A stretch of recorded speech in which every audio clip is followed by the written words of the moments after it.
So you guys know that we try to be as transparent as possible on this channel. We try to give you the good, the bad, and the ugly. Well, this week I don't have any good. I only have bad and ugly.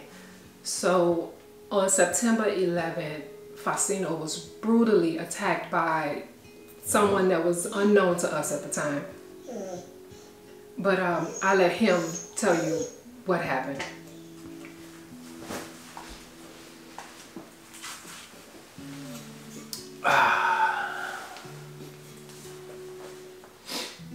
So hello guys. As you can see, like Tenaj said, I was brutally attacked. I don't know, this is weird because I never thought I'd be like clearly brutally attacked or actually put stuff out like this. Like this is like, I would say, I don't know if the word is embarrassing, because you normally don't go out. People don't, you know, if this is when this happens to people, they kind of just stay inside. So putting this out is, it feels kind of weird. So on September 11th, you know, we're in Baton Rouge and there was a hurricane. Actually, it was Hurricane Francine, right? Right. And at about 8 o'clock in the morning, I woke up. I let Gypsy outside to use the bathroom on our front lawn. And then it was raining. I was in pajamas, flip-flops and sandals. And she went out and used the bathroom. So this man and this woman are about 10 houses down from our front porch. And he's just yelling obscenities, talking about the fucking leash laws and get your fucking dog.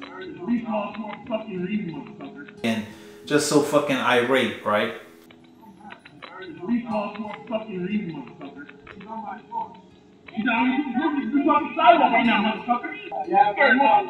Goddamn road.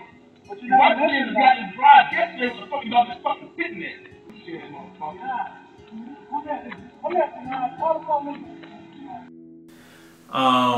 But he's still walking towards my home, and I'm like, well, all right, I'm gonna get the dog. You know, she's on my porch. Calm down. And he's still walking towards us, still yelling obscenities.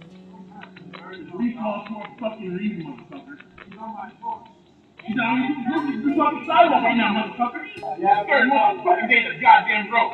But you watch it in the goddamn drive yesterday was a fucking dog just fucking sitting there. Shit, motherfucker.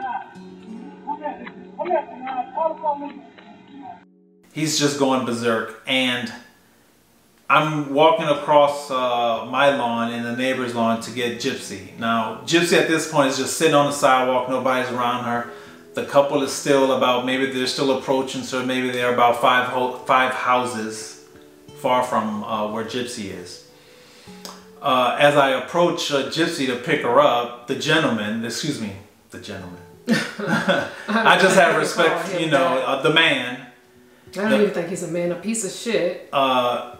Yes, this person, the attacker, walks out the street and goes onto the sidewalk, right where the driveway where my neighbor and our, you know, basically the split in the middle of a neighbor's driveway. He leaves the street, crosses onto the sidewalk, and starts threatening me and brandishing his gun.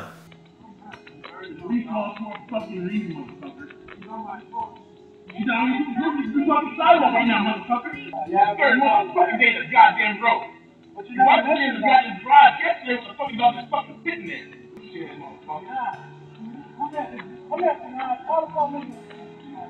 He tells me to move my fucking dog, basically get your fucking dog, your dog's in the fucking way, and shit like that.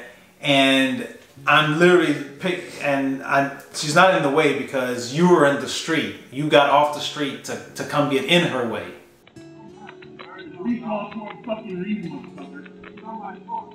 You fucking sidewalk right now, motherfucker. Motherfucking day the goddamn road. But you watch it in the goddamn drive yesterday was a fucking dog just fucking sitting there. Shit, motherfucker. So as I approach Gypsy to pick her up, he's showing me his gun. So he shows me his gun and he's making verbal threats at me. And I tell him as I'm reaching down and I pick up Gypsy, I tell him, I see you're showing me your gun and your verbal threats aren't gonna scare me. I served in Iraq. You're not intimidating me. And then as I scoop Gypsy up, I saw him exhale at the same time as I'm looking up to pick up Gypsy. I see the swing. Like he just swings on me, hits me as I'm picking up my dog, hits me across my face. It could have been multiple times. I know he hit me with his elbow because my neck is hurting. That's what I remember. I remember then just being able to scoop up. I scooped up Gypsy and walked across the neighbor's lawn where I went inside and put Gypsy in the door, opened the door. I'm spitting out blood. There's still blood on the porch. I put Gypsy inside the house, and I open the door, put Gypsy right there, and I'm like just yelling out. I yell for Tenaj. I'm like, Tenaj, call the police. Come outside. Come outside.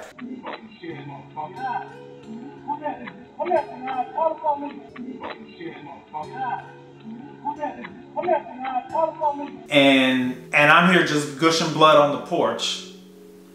I feel my face is just on fire.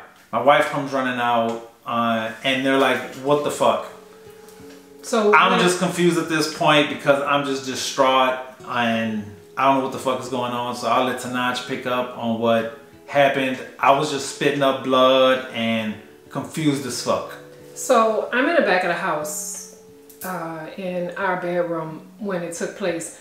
And things happened so fast because I had just seen Faustino and I had just seen Gypsy, and he's like, the rain is about to come down, so I'm going to take Gypsy outside to use the bathroom right quick, you know, before it starts raining. So we went our separate ways. He went outside, I went in the back. So as I'm in the back, not even 2 minutes later, I hear Faustino. He runs in the house. Well, I don't know if he's running because I can't see him, but I hear him and I hear his voice. He's like, Tenaj, Tenaj, call the police, call the police.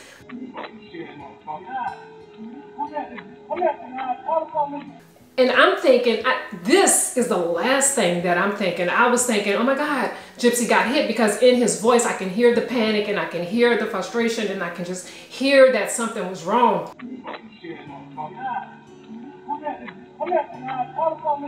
So I'm coming through the house and I hurry up and I grab my phone, I pick my phone up, and then once I make it to our entryway, I see Gypsy. So then I immediately start thinking, well, it's not Gypsy. Gypsy didn't get hit. Like, what could have possibly happened like that?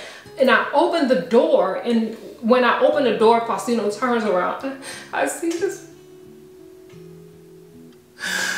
My face was broken because I looked in the mirror. When I opened the door, I saw his face, and it just caught me by surprise, because it's like, what the fuck happened? And this whole time, I'm just there and I'm like, what happened? What happened? And the couple, they're in front of our house at this time. And the guy, he's 6'4", 6'5", he's 260, 280 pounds. Like, he's a really big guy.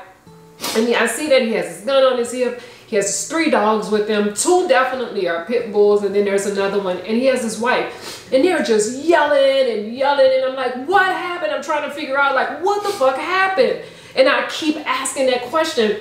And the guy says, I told him about the fucking dog. I told him about the dog. And the lady's like, he wouldn't get out of the way, talking about the dog. The dog just wouldn't get out of the way. He's on the sidewalk. And I'm like, so he hits him? So because it didn't equate to me, like, okay, so the dog is on the sidewalk, you didn't get out the way, so he gets hit?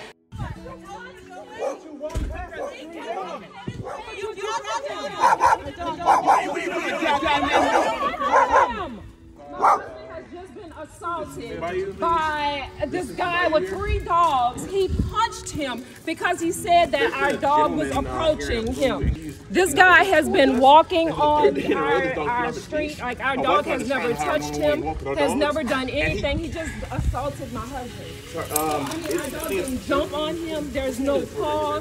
It looks like his nose is broken.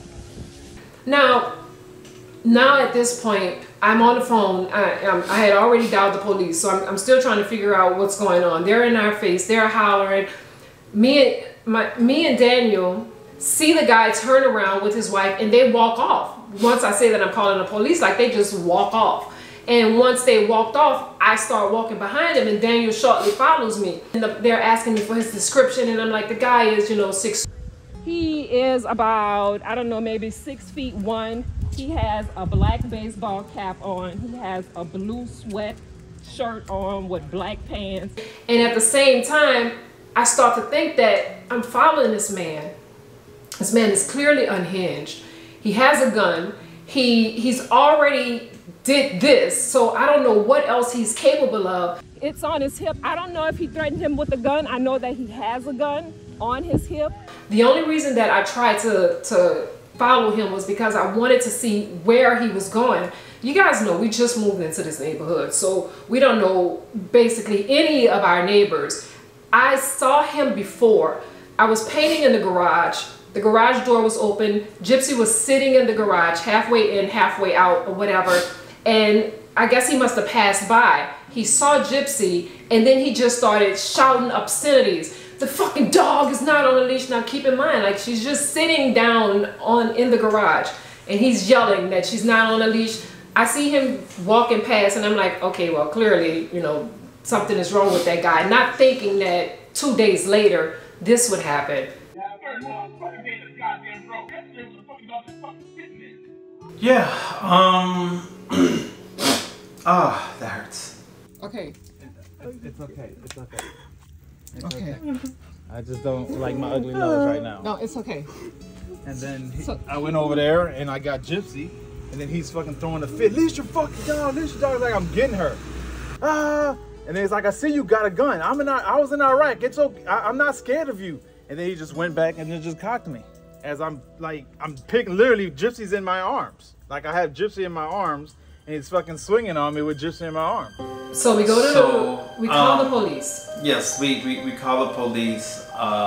They show up. It was actually East Baton Rouge Sheriff's Office. And it's about 8:30 in the morning. And there's like the hurricanes. It's like, it's raining, drizzling. They come out. We tell them what happened.